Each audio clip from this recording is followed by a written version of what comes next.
Well, then. So, this series continues. It's not the only one either.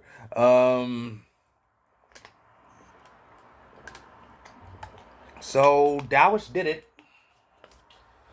It is kind of a tall task. They had to go on the road. I mean, they did win to get another game, get another chance back in Vegas. Now, it's serious business. Now, see, here's the thing. Usually, when the best seven series is 3-0 in somebody's favor, it's supposed to be over. Game four is supposed to finish the job, finish the sweep. But there are times where game one or game four is won by the team down 3-0. They break the brooms, but when it happens, that's all you think. That's all that enters your mind. Well, they're not going to get swept. Good, but but they got to win three more times, and that doesn't really come easy. So and plus, said team has to go back to a different setting. In this case, Dallas had to go on the road. So yeah, so you kind of think, well, it's gonna be Vegas is gonna finish them off, and they did score first, and they did go up 2-1, but Dallas tied it, but it was 2-2 after two, like game four was, but tied the Landry happened. Two goals in the third period. Vegas had no answer in that third frame, and all of a sudden the series goes back to Dallas again. But so again, the team's down 0-3. They win game four. Okay, we didn't get swept. That's something you can fall back on. But you win game five after that. Okay then. Now we've got something here. Now we got something. See, now it's a series. See, 3-0 is supposed to be insurmountable, but 3-2 can be made up. Can be it's an easier climb. It's just two wins. That's been done so many times. But yeah, it's it's amazing. The series goes back to Dallas, and the Stars get their captain back. Yeah, Jamie Benn had been suspended the last two games because that stupid cheap hit he delivered in Game Three. He was suspended for games four and five, and of course, with Dallas down 3-0, they face the possibility of being without their captain for the rest of the season. Instead, they get him back for a home game too. So yeah, so things just got interesting. Business just picked up, and it's not just in this series. I have to talk about this. The Boston Celtics did it.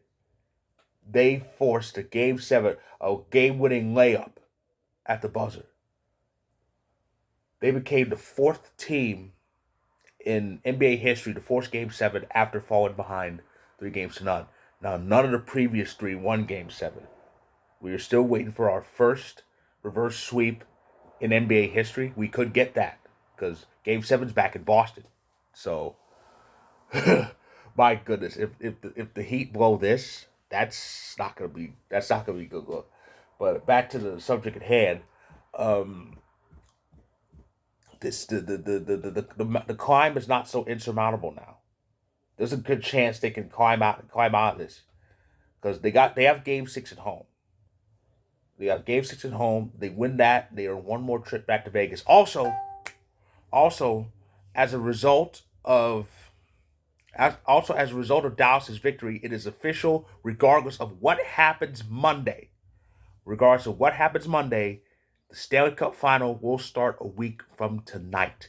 The Stanley Cup Final will start next Saturday, June 3rd, at the home of the West champion. It's either going to be in Vegas or in Dallas. It'll be in Vegas if they win Monday. It'll be in Dallas if they win Monday and Wednesday. Of course, Wednesday would have been the date for Game One had Vegas taken care of this, but they have at least one more to play. They got this their third chance to finish it, and it'll take place on Memorial Day Monday. Game six back in Dallas, Vegas now leads 3 games to 2. There's still one. They still need to get that one win, that fourth win, that'll move them to the Stanley Cup Final for the second time in their brief franchise history. Otherwise, if they don't get that win, they'll have to try it again on their home ice for Game Seven on Wednesday, and they also have a chance to go to the Cup Final for the second time in the last 4 seasons. Of course, they last reached the final in the bubble in 2020, which saw them beat Vegas in the conference final just to get there. So that's my review. That's my review of Game 6. If you like this video, click the like button, click subscribe if you want more, and I'll be back Monday with a recap of Game 6. Maybe that comes with Vegas clinching the Clarence Campbell Bowl, or it comes with Dallas being one win away for the first reverse sweep of the NHL in 9 years. So stay tuned.